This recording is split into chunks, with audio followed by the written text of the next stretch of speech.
인생을 살면 절대 포기하지 말아야 할 것들이 몇 가지가 있습니다. 가장이나 부모의 경우에는 가정이나 자녀가 될 수도 있을 것이고요. 여러분의 인생 중에서도 내가 다른 것들을 좀 놓쳐도 이건 절대 놓치면 안 된다라고 생각하는 것들이 있을 것입니다. 우리의 인생 가운데 모든 것을 다 잃어도 한 가지 꼭 손에 잡고 있어야 할 어떠한 것이 있다면 그게 뭡니까? 라고 저에게 묻는다면 그것은 바로 예배다라고 이야기를 할 겁니다. 이 예배를 강조하는 것은 아무리 강조해도 지나침이 없습니다. 왜냐하면 이 예배를 통해서 우리는 우리의 정체성을 찾게 되고, 예배를 통해서 하나님의 눈을 갖게 되고, 이 예배를 통해서 우리가 어디로 걸어가야 하는지, 우리가 그곳에 왜 가야 하는지 그 이유들을 살펴볼 수 있기 때문이죠. 성경은 애굽을 죄악 세상이다라고 표현했습니다. 오늘 본문인 신명기는 이런 책입니다. 죄악 세상인 애굽, 그냥 내 소견대로 내가 원하는 대로 마음대로 살던 곳이었어요. 그래서 하나님의 명령이 사실 잘 들리지도 않았던 곳이고, 내가 원하는 대로 그냥 앉아 있어도 마음대로 살 수 있었어요. 그렇게 살던 애굽, 죄악 세상 가운데 살던 우리를 하나님께서 모세라는 한 사람을 통해서 구원을 하셨단 말이죠.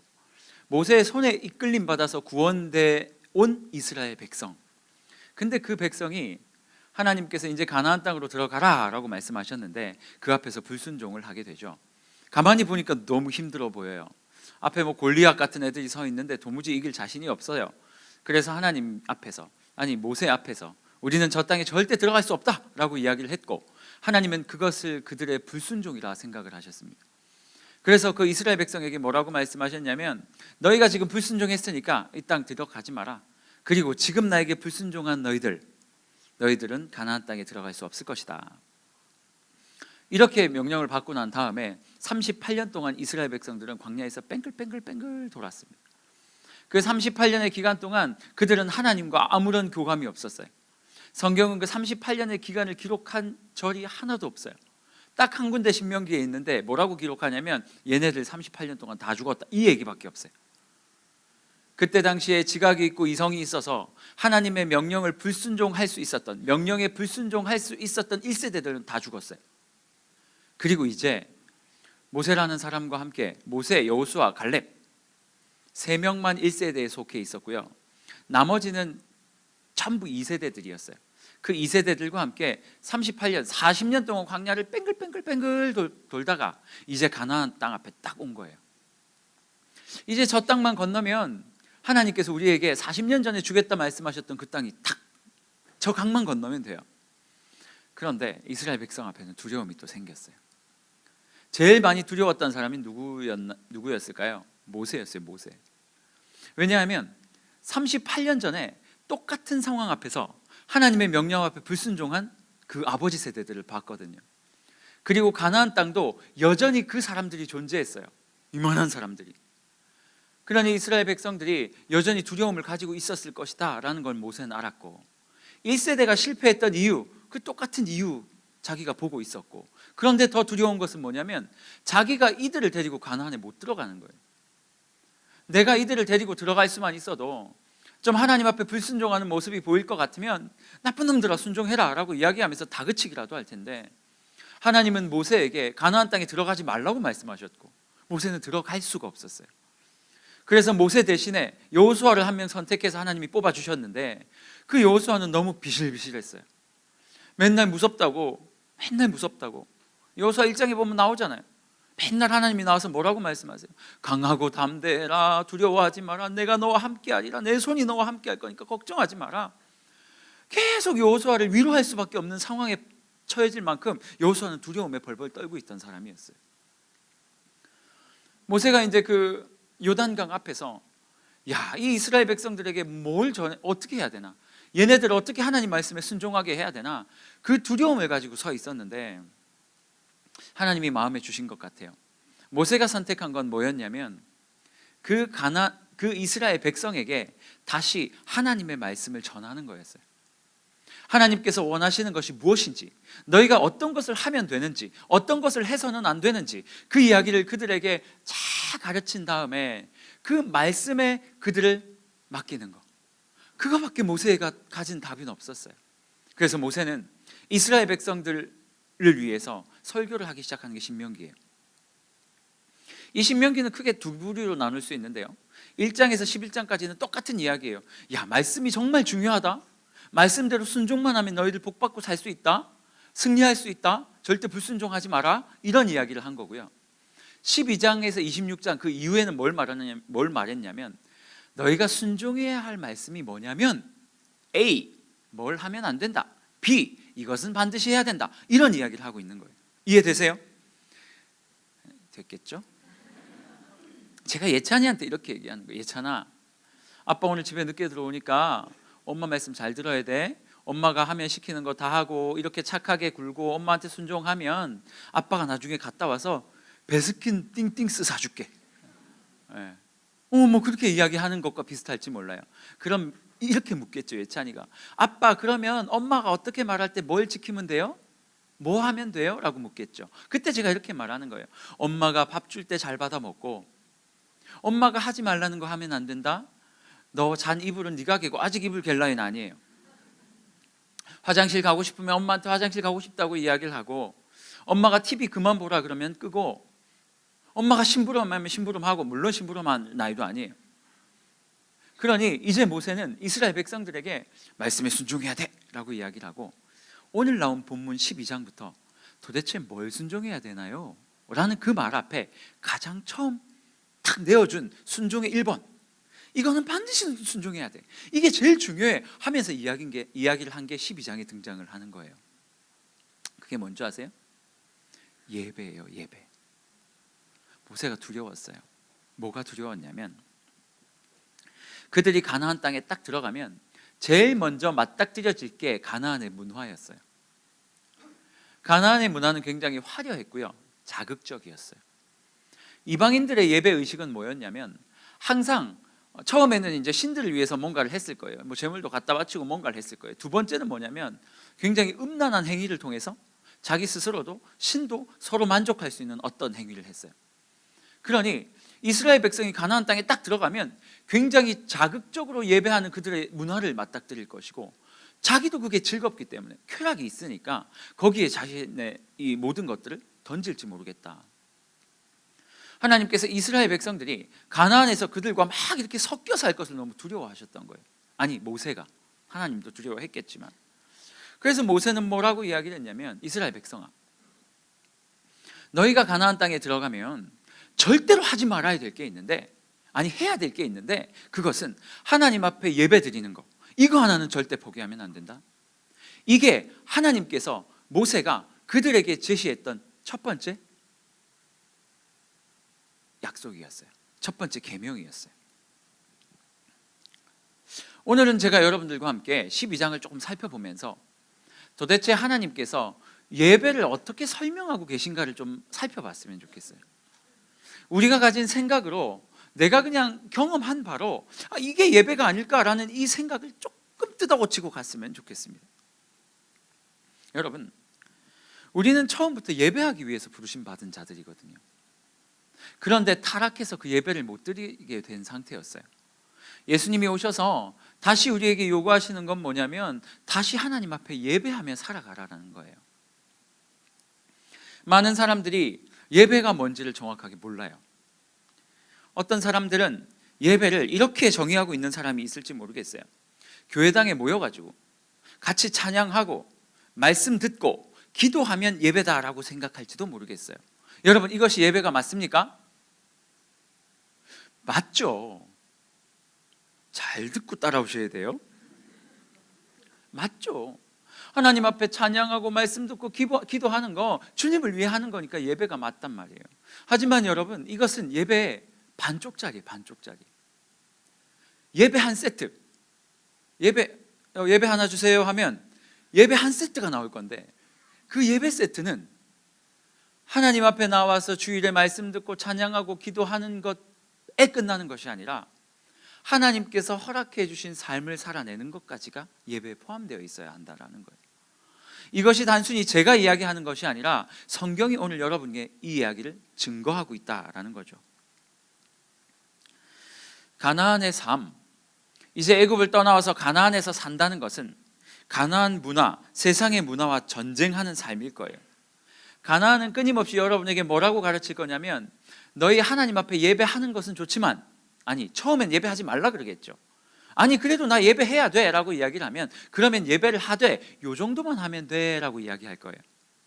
여러분이 요 정도만 하면 돼 라는 것을 예배로 받아들이면 골 때리는 신앙인이 될 수밖에 없어요. 요 얘기를 조금만 하고 넘어가죠. 출애굽할 당시에 이스라엘 백성들이 애굽 왕 바로에게 가서 우리 이제 예배드리러 나가야 되니까 우리를 놓아달라라고 이야기했을 때 바로의 태도를 살펴보면 되게 기가 막힙니다. 첫 번째, 바로가 뭐라고 이야기를 하냐면, 계속 안 된다고 하다가 재앙이 계속 와서 이스라엘을 통해서 애굽이 계속 두들겨 맞으니까 나중에 뭐라고 얘기를 했냐면, 오케이, 너희가 예배드리는 건 내 인정해 줄게. 그 대신 이 땅에서 예배해라 그래요. 애굽 안에서. 애굽 안에서 예배가 되겠습니까? 그래서 안 된다라고 이야기를 해요. 그리고 바로가 또 한 번 두들겨 맞아요. 그리고 모세가 찾아가서 우리 나가서 예배할게 라고 말하니까 두 번째 바로가 뭐라고 말하냐면, 오케이, 좋다. 그러면 너희가 광야로 나아가되 너무 멀지 않은 곳에 가서 예배드리고 와라 그래요. 세 번째는 뭐라고 얘기하는지 아세요? 너희가 광야로 가는 것은 좋은데 너희 자손들은 데려가지 마라. 너희만, 어른들만 가서 예배하고 돌아와라. 세상은 끊임없이 하나님 앞에 예배하는 것을 허락해 줄 때, 허락이라는 말이 좀 웃기긴 하지만 그것을 허용해 줄 때 아예 예배를 막지 못하면 성도가 조금만 이렇게 양발 담글 수 있게만 허락해 줘요. 그래서 세상과 하나님 사이에서 계속 왔다 갔다 하면서 살게 말이죠. 그런데 우리가 예배가 뭔지에 대한 생각이 정확하게 없으면 그렇게 양발을 담궈 놓고 나는 하나님 앞에 제대로 예배하며 살았다라고 이야기할 가능성이 굉장히 농후하다라는 얘기예요. 여러분, 오늘 제가 네 가지를 이야기할 텐데 빨리빨리 넘어갈 거예요. 네 가지를 이야기할 거고, 네 가지를 자세하게 하진 않을 거예요. 다 아는 이야기들일 거니까. 하지만 한 가지 한 가지 이야기할 때마다 자신의 삶, 예배 태도와 한번 비교해 보세요. 첫 번째는 하나님께서 5절에 이렇게 말씀하세요. 5절. 하나님이 우리에게 요구하시는 첫 번째 예배는요, 5절이에요. 오직 너희의 하나님 여호와께서 자기의 이름을 두시려고, 그 다음 말이 중요해요.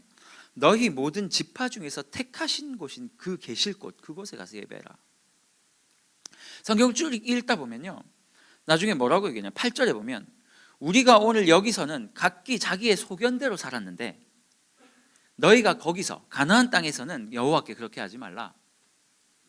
하나님이 원하시는 예배는요, 너희가 생각하는 방법대로 드리는 것이 아니고 하나님이 이야기하는 방법대로 드리는 게 예배다라고 말하고 있어요. 여러분 잘 생각해 보세요. 혹시 여러분이 원하는 방법대로 예배 드리고 있지 않아요? 예배는 이래야지.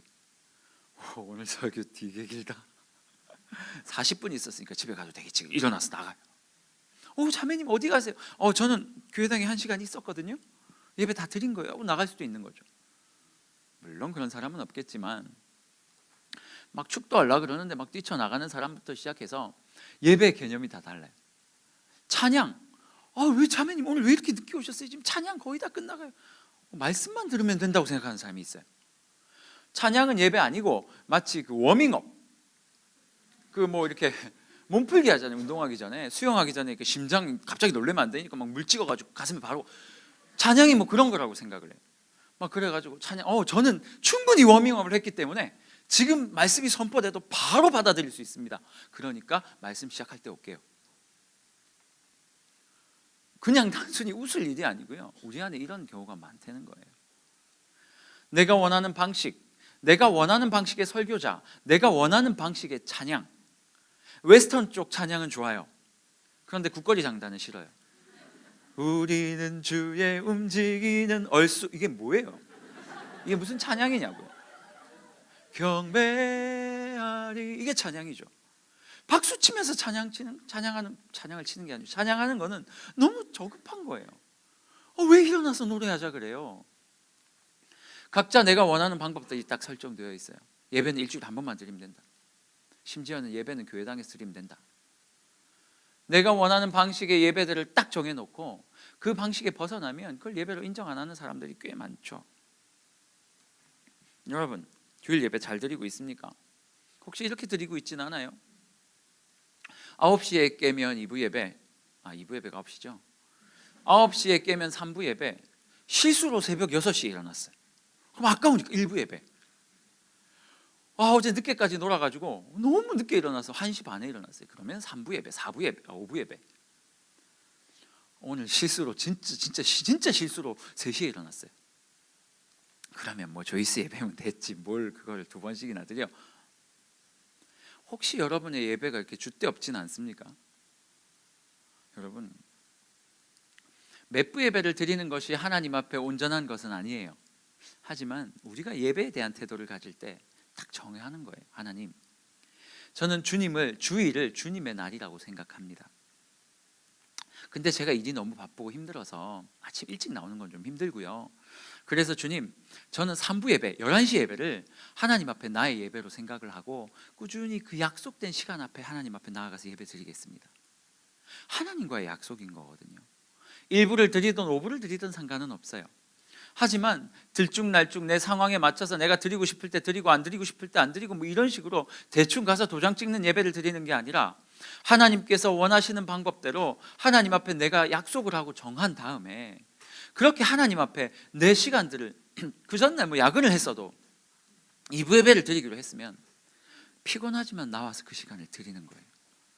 그래서 하나님 앞에 내 상황이 아니라 내 마음을 드리는 게 예배단 말이죠. 저는 여러분이 하나님께서 허락해 주신 예배의 방법에 따라 예배하기를 원해요. 여러분의 상황에 맞추는 것이 아니라 하나님 앞에 경배하고 하나님 앞에 찬양부터 예배를 진심으로 드리고 설교할 때 목사님 말씀이지만 그것이 하나님 말씀이라고 받고 기도한 대로 살아가게 애쓰는 여러분들이 되었으면 좋겠어요. 기억하십시오.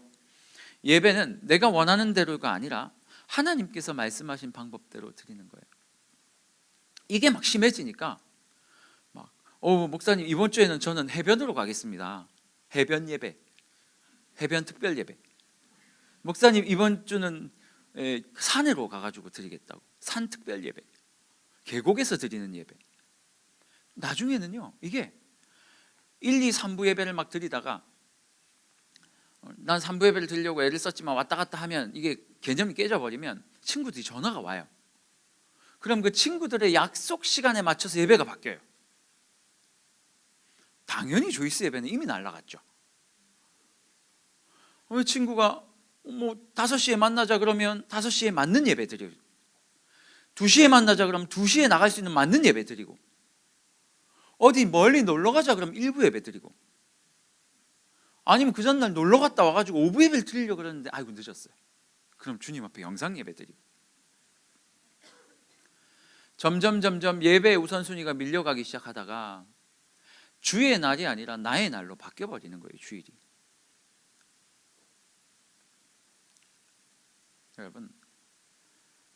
여러분 이 예배를 드리기 위해서 토요일까지도 하나님 앞에 내드릴 필요가 있어요. 토요일 밤 12시까지 놀고 12시 반까지 놀다가 주일날 아침에 와서 피곤하게 조는 이런 예배 말고요.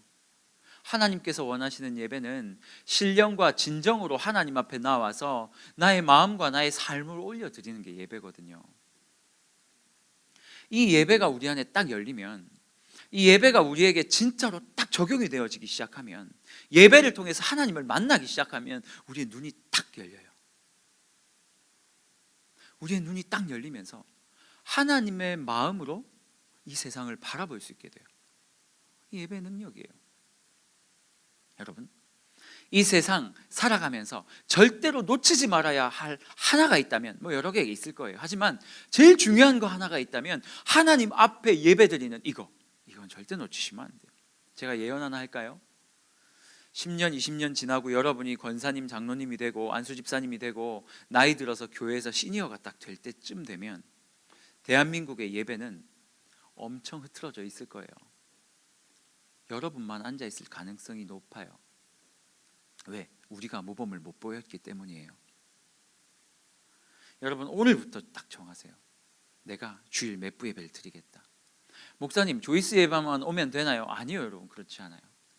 하나님께서 우리에게 주신 큰 배가 있어요. 큰 배의 함장으로 예수 그리스도께서 우리 배의 함장이시지만 그 예수 그리스도께서 이찬수 목사님이라는 분을 우리 교회의 그 사령탑에 딱 앉히신 거예요. 그리고 그 목사님에게 야, 분당 우리 교회가 이렇게 갔으면 좋겠다라고 말씀을 주시고, 그 목사님은 하나님의 말씀을 받아서 그 큰 배에 이제 오다를 내리는 거예요. 좌현, 우현, 서, 막 돌아. 그러면 이 큰 배가 하나님 앞에 그 사명을 감당하면서 쭉 가는 거예요. 목사님, 조이스 예배는요, 그 배 안에 조이스라는 우리 공동체가 맡아야 할 딱 지역이 있어요. 그 지역을 위해서 우리가 또 모여서 함께 우리를 위한 말씀을 듣고 우리가 해야 될 일들을 이야기하면서 그렇게 가는 거예요. 그러니 우리가 대예배를 통해서 담임 목사님 말씀을 들으면서, 그 담임 목사님을 통해 주어지는 하나님의 말씀을 들으면서 분당 우리 교회가 가야 할 그 목표가 어딘지를 쭉 보고요, 그 목표 안에 있는 조이스의 역할이 뭔지를 생각해서 그 안에서 움직여 가면서 이 큰 교회가 하나님께서 명령하신 대로 쭉 가는 거예요. 나중에요, 대예배 참석하지 않고 조이스 예배만 드리면 나중에 뭐라고 얘기하는 줄 아세요? 아, 우리가 꼭 거기 갈 필요가 뭐가 있냐 그래요. 담임 목사님은 A로 갑시다 그랬는데 왜 A로 가야 되냐고 C로 가자 그러는 거예요. 이건 큰 의미에서의 교회가 아니죠. 여러분, 예배를 바로 세우세요. 목사님 너무 길어요. 맞아요, 저도 알아요.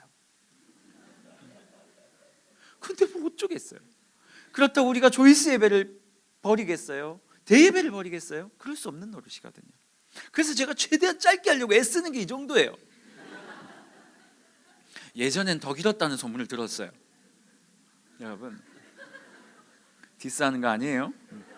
저는 목사님 사랑합니다. 여러분, 조금 힘들 수 있어요. 하지만 하나님께서 우리에게 주시는 그 눈을 가지려면 투자해야 돼요. 두 번째, 6절에 보면 이렇게 말하고 있어요. 너희의 번제와 너희의 제물과 너희의 11조와 점점점점점점을 하고, 맨 마지막에 보니까 너희는 그리로 그것을 가져다 드려라. 예배에 나오는 사람마다 뭔가를 들고 왔어요. 착각하지 마세요. 목사님, 헌금입니까? 헌금 아니에요. 물론 헌금도 뭐 들어갈 수도 있겠죠. 하지만 그거 아니에요.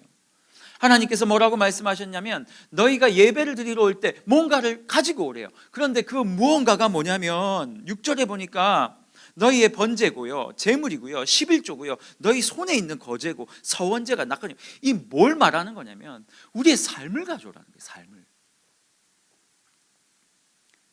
낙헌제니 이런 제사들이요, 하나님 앞에 감사할 때, 주님의 말씀을 어겼을 때 주님 앞에 드리는 건데, 이것들을 통해서 너희가 일주일간 살았던 그 삶을 가지고 하나님 앞에 나오라는 거예요.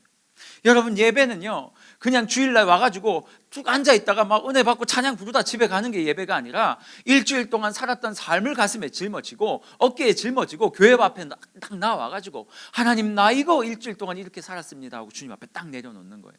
그게 여러분의 제물이에요. 그 안에 감사했던 사람은 감사 헌금을 내겠죠. 감사의 제물을 내겠죠. 감사 안 한 사람 안 해도 돼요. 하나님이 마음 주시는 게 있을 거예요. 그럼 뭐 그렇게 순종하겠죠. 그거는 여러분의 몫이고, 여러분이 해야 될 건 뭐라고요? 일주일 동안 말씀으로 살아낸 삶의 제물을 들고 교회에 오는 것이다. 두 번째 조금만 더 하면 들은 말씀대로 좀 순종하는 모습이 없으면 그 주의 예배는 실패해요. 제가 저번에 이야기했죠. 삶에서 하나님 말씀대로 살다가 막 그럼 두들겨 맞을 수밖에 없거든요. 왜냐하면 막 짜증이 나는데 짜증도 내지 말라 그러지. 제가 최근에 어떤 얘기를 들었냐면, 이런 얘기를 해야 되나? 할 거예요. 텔레마케터가 있었는데 조금 변경해서 하는 이야기예요. 아무튼 전화로 일하는 분이 계셨는데 우연찮게 우리 교회 성도인 걸 알았던 거예요. 뭐 어떻게 알았는지는 물어보지 마세요. 전화를 했어요. 몇 번 전화를 해가지고 좀 귀찮게 했나 봐요. 모르겠어요. 쌍욕을 들은 거예요. 그 사람은 그 마케터가 우리 교회 사람인지 몰랐고, 이 마케터는 그 사람이 우리 교회 사람인 줄 알았고, 전화했는데 내가 전화하지 말랬지 하면서 쌍욕을 한 거예요. 그분의 표현에 의하자면 입에 담을 수 없는 욕이었다. 입에 안 담는 욕을 어떻게 해요? 그만큼 심한 욕이었다는 거예요. 그리고 이 사람이 충격을 먹은 거예요. 그분은 아직도 몰라요. 자기 여기 있을지도 몰라요. 여기는 없었겠죠. 여러분, 하나님의 말씀대로 산다는 거는요, 되게 고차원적인 이야기 아니에요. 여러분, 진짜 단순한 거예요. 제가 맨날 얘기했잖아요. 노란불에 서고 뭐 하고 이런 거. 여러분, 전화를 했는데 모르니까 뭐 그냥 아니를 했겠죠. 쌍욕을 해버렸어요. 이런 삶은 그 주에 하나님 말씀대로 사는 삶이 아닌가. 이런 것부터 고치라는 거예요. 근데 여러분, 이런 것들을 계속 참다 보면 힘든 일이 분명히 오긴 올 거예요. 그때 쌍욕이 딱 나올 때 너무 거치나요? 좋지 않은 말이 딱 나올 때 입술에서 그냥 한 바퀴 돌려가지고 삼키는 거예요. 꿀떡! 여러분 먹는 거 좋아하잖아요. 꿀떡!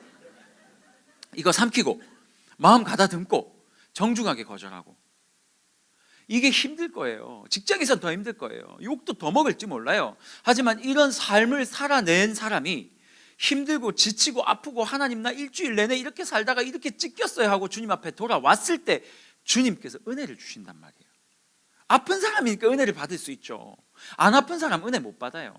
하나님 있는지 없는지도 모르고 일주일 동안 살던 사람이 돌아왔다고 무슨 은혜가 경험되겠어요?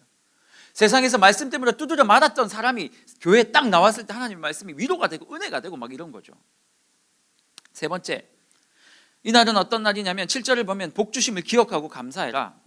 넘어갈게요. 네 번째, 복 주심을 기억하고 감사하는 날이에요. 주일은 하나님이 나에게 주신 복을 이렇게 보면서 너무 감사하다, 완전 감사하다, 땡큐 하나님 하고 이야기하는 날이 주일이다, 예배다. 네 번째, 이게 좀 중요한데, 예배는요 함께 즐거워하는 날이에요. 12절에 보니까 이렇게 말하고 있어요. 너희와 너희의 자녀와 노비와 함께.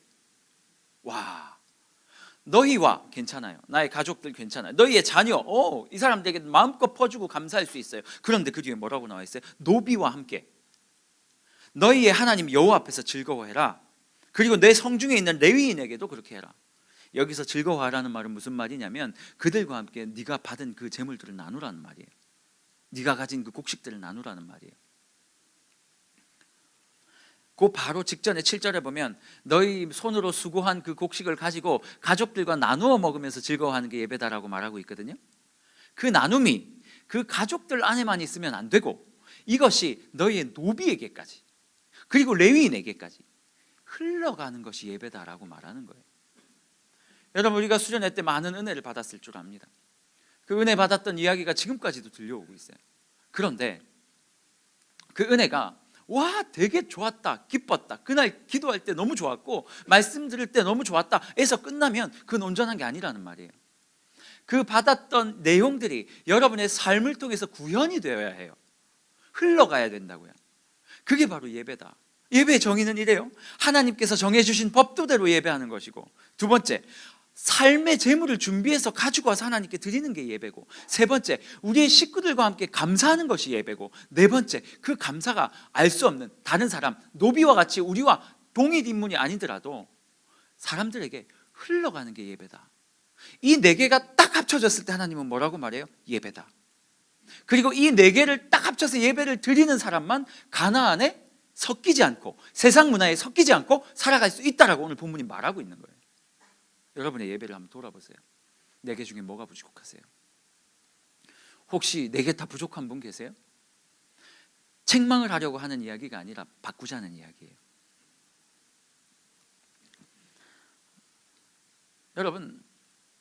여러분이 받은 은혜, 받은 복을 사람들에게 흘려보내세요. 가정에서 좀 흘려보내세요. 수련회 갔다 와서 그 다음날 엄마랑 싸우는 이런 일 하지 말라는 말이에요.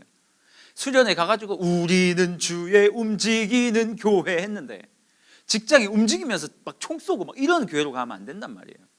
움직여서 주의 복음을 흘려보내는 거예요. 그런 삶을 살고 계십니까? 2주밖에 지나지 않았는데 벌써 은혜 다 까먹진 않았어요?